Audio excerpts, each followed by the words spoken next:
In my long history of being a video games player, I've stumbled across one or two of those Halos, and just like the Mr. Chef himself, I've had no small degree of trouble getting away from them. Halo is one of the landmark video game franchises, and a pro and con list about what the first game introduced into the wonderful world of video games in which you shoot people from a first-person perspective essentially writes itself. It was one of the first console FPS that truly had parity with what the PC could offer. It helped popularize the 2-weapon limit and regenerating shields. Not, I don't hesitate to add, regenerating health, since Halo 1 still had health packs. It was basically the reason Microsoft Game Studios didn't wither and die upon the launch of the Xbox Classic, or as I like to refer to it, the Xbox One, no, not that one. But for all its promises and all its failures, Halo has long been a series that has been near and dear to me, because I was a teenager in the closing years of the naughty decade, and subsequently was in prime position to don the Mjolnir armor and do the chiefy shooty, courtesy of our wonderful friends at Microsoft's favorite subsidiary, Bungie. With the release of the Master Chief Collection on the PC, I was offered the opportunity to play games that would have previously required me to locate my Xbox, my 360, my controller's bizarre USB plug extension, the 18 component cables of the power bricks, and recite a small prayer in Latin to exorcise the demons that must now surely be possessing my long neglected big black boxes. And that's a lot of work. I only know a few words in Latin, and I've got a few friends who are demonically inclined, which would make the next pizza night more than a bit awkward. For all of Halo's import to the video game scene, like it is not, my favourite game in the illustrious series is a little game called ODST. Halo 3 ODST if you want to get technical, but technicalities are for students who studied something actually useful. So first, some background. After the complete failure of the live-action Halo film that Peter Jackson was supposedly directing, the team developing the tie-in video game was left at a dead end. With a few years before the launch of Reach, the team elected to create a short 2 to 3 hour single-player campaign using the assets and the engine of Halo 3 instead to fill space and embrace the new wave of downloadable games that was really beginning to take off in 2007. Struggling to find a story, they turned towards Marty O'Donnell, the composer, to provide a tone for the game instead. The first track produced by O'Donnell was this one playing right now, Rain, or as it came to be known, Deference for Darkness. As a viewer with an enhanced audiovisual palette yourself, you might notice a distinct, almost frightening lack of Gregorian chanting, replaced instead with a wonderful saxophone that gives the proceedings a marvelous neo-noir feeling. Thus, with the tone cemented, they proceeded to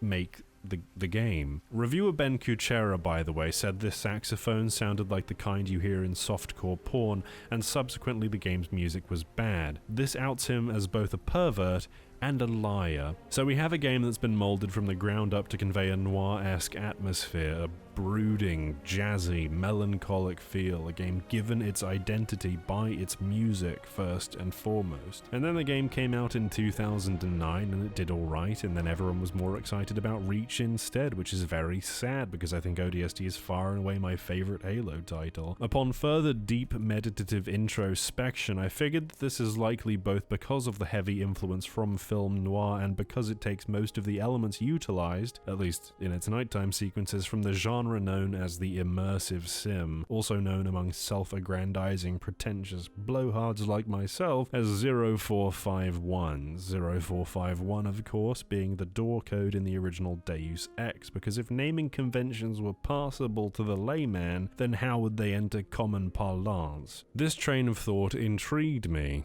That ODST is a 0451 light, not that nonsense about nomenclature, so I made a video about it. I also just really wanted an excuse to play a lot of ODST since my associates stopped believing me when I claimed it was a matter of life or death some time ago. In my mind, the most critical elements of the 0451 are an emphasis on environmental navigation, environmental storytelling, and player interactivity. A lot of the elements are sanded down, of course, because this is fundamentally still a Halo game, and Halo has never had a lot of subtlety. I mean, it certainly pretends to, but mostly just through having characters say things that don't make any sense. "I am a monument to all your sins," said the genocidal biomass to the robot man and the hungry hippo. I mean, it sounds raw as hell until you stop and think about it for more than a second. You're a monument to nothing, sir. You're a virulently parasitic worm on a string. ODST fits the majority of the standard trappings of the 0451 genre, minus a lot of the RPG elements. You've showed up after the disaster, you're one of the only survivors alone in a hostile place with an AI guiding you, you collect audio logs that cue you in on what life was like before and during the crisis, so on and so forth. It's quite a departure from their previous and later games in the series. It wears its noir influences suitably surreptitiously given the predilections of its presumed audience, the filleting of the military and all that. ODST asks, "Is everyone ready to go and kill the bad guys with our guns?" But when you respond with, "Yes, oorah and all that, hooray," ODST says, "Well, I'm not.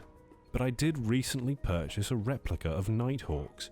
Let us enjoy it together in contemplative silence." And by contemplative silence, I do of course mean the soundtrack to Chinatown. And then it starts pouring the contents of a watering can over your head. So the gameplay of ODST is split up into two segments: nighttime quiet exploration and daytime standard Halo action. The daytime sections are rather generic. They're the shock and awe, the vehicle sections, and the abysmal marine AI where you're a cog in a military industrial complex doing the sci-fi drive-by. But the moments spent walking the streets of the recently dead city of New Mombasa are where the game truly comes to life, for me at least. Should throw that caveat out there. With the fighting of brutes de-incentivized by the presence of engineers who enable much stronger shields and rapid shield regeneration, and the fighting of engineers de-incentivized by that old chestnut not murdering innocents forced to fight against their will, suddenly we find ourselves in a Halo game where open combat is not necessarily the default engagement option for any entity in the campaign whose presence turns the crosshair red. Its vaguely open world setting provides a plethora of routes that usually lead between one or two choke points where combat is more or less inevitable, but for the most part, avoidance and stealth are preferable tactics. The excision of the motion tracker requires you to actually listen out for the distant howls of brutes and jackals, forcing you to engage in a more primitive method of enemy avoidance. This also makes enemy encounters potentially unexpected, leading to more intense pitched battles since you've been caught on the back foot. Instead, we've been given an actual map, a proper overhead layout map that you can leave waypoint markers on and plot out a path, and that shows the presence of enemies, but it completely obscures your vision and doesn't pause the game when active, meaning that you can't see where enemies are relative to you in the middle of battle unless you have active visual contact or are willing to momentarily blind yourself. It emphasizes the feeling of being alone, of being hunted. The distant humming of a Phantom's engines hadn't been scary to me since the initial arrival on Halo and Combat Evolved, where Cortana's telling you to stay low and move slowly, but that's this entire game.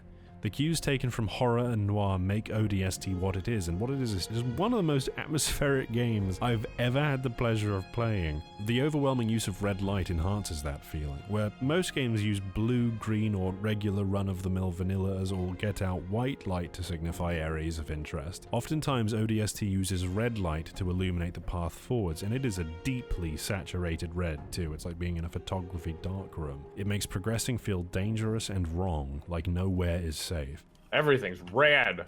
Mechanically, ODST also manages to include a hallmark of the survival horror without it overly impacting gameplay by introducing what might have been previously thought to be an impossibility in a Halo game: ammunition scarcity. ODST's take on ammo scarcity basically entirely boils down to its pistol, the de facto best small arm in the game, since they consciously threw back to the Halo 1 Magnum when designing it. It's capable of instantly killing almost any weaker enemy in the game and any stronger one once their shields are down. Their shields are more easily reduced with rapid fire or plasma weapons, which are in frequent enough supply thanks to the Covenant forces always carrying them, although the de-incentivization on combat encourages not killing enemies, which encourages not picking up weapons from their twitching bullet-ridden corpses, so even that's less frequent than previous Halo games. It's clever, see? Your pistol, however, has 60 shots total, which at complete best is 60 kills. There are, it turns out, more than 60 aliens, ergo you will need more than 60 bullets. This is a problem of logistics and arithmetic. Since your pistol is by far your dominant strategy, you want more ammo for it, encouraging you to try and be as accurate and as careful as possible. After all, if you miss on average 2 shots per Covenant before getting the kill, suddenly those 60 bullets become a much more meager 20 murdered little aliens. You replenish pistol ammo by collecting more of it from the special hidden caches around the city that are both revealed and unlocked after collecting enough of that other hallmark of the immersive sim, the audio log. ODST's audio logs are more of a complete radio play too, which I think is very excellent. Unlike the traditional 0451 though, ODST doesn't leave its audio logs sitting around as collectibles it hopes you stumble upon. Each are required to get the true ending because yes, ODST has multiple endings and it leads you to them by the nose, but in a way that is just so absolutely pitch perfect. It's something I basically started writing this review to be able to talk about, and that, my friends, is the Superintendent. Yes, that little bastard holding the plunger. The Superintendent is the city of New Mombasa's municipal dumb AI, meaning that it's more similar to AI Dungeon than it is Cortana. It can't speak or openly communicate freely, but it is in charge of running most of New Mombasa's infrastructure, from ticket booths to car headlights to advertising billboards. ODST is a very lonely game at night.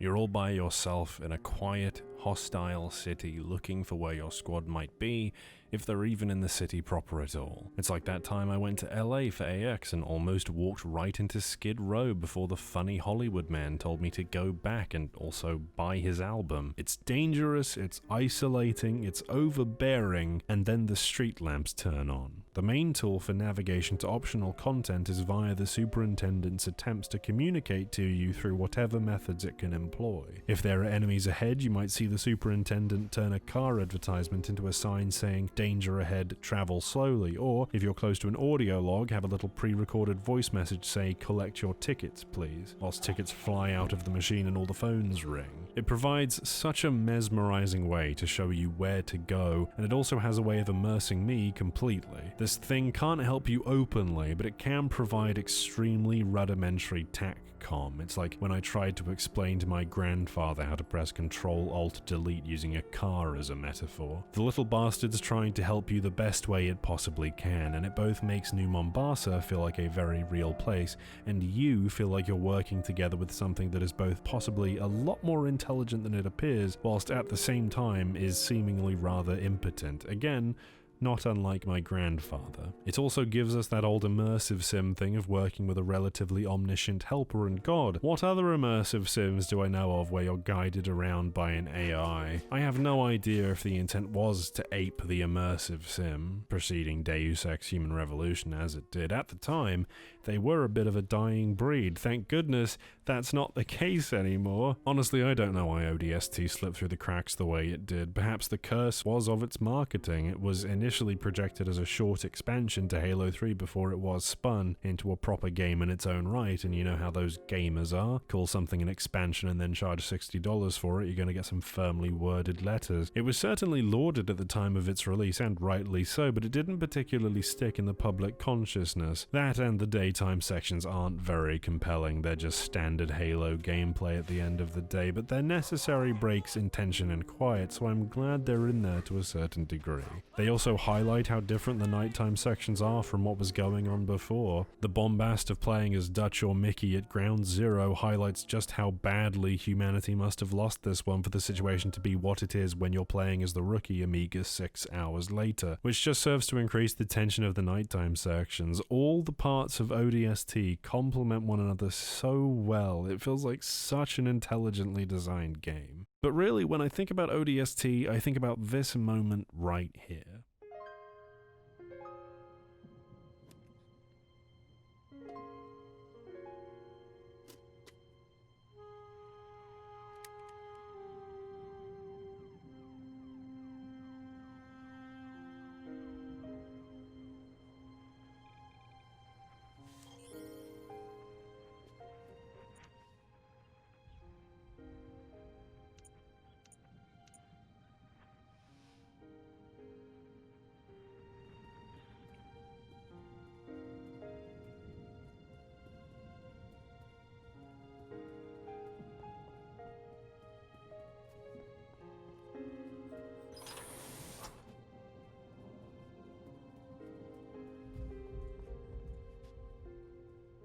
That's called tone, people. The soundtrack, the plot, and the gameplay all coming together to create this perfect little moment of loneliness and curiosity and danger. It's completely noir, and somehow they pulled it off in this series that, for the most part, has paraded around saying let's use words in Latin and Gregorian chanting to make our weird kind of Starship Troopers-esque war against the big evil space gorillas seem like it's high art. And of course, as we all learned with Resident Evil 5, nothing quite adds to the experience of isolation, mystery, and tension like cooperative play with a friend. This is the funniest thing in the game. Don't get on mine, get on yours and let's do a Tokyo Drift.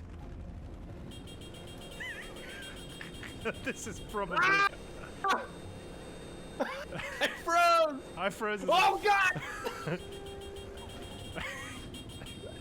Please don't play it co-op if it's your first time through. So that's my little love letter to ODST, I suppose, a game that by all rights was made specifically for me. It's my favorite Halo game by a mile, and is one of the most atmospheric games I have ever played. If you haven't played it yet, even despite me spoiling a lot of what makes it great, I think just playing it to experience the nighttime city sections for yourself is worth the price of admission alone. Regardless, whether you do or don't, I hope you will have a wonderful time doing whatever it is you're doing. Stay safe, proceed with caution, and remember, keep it clean.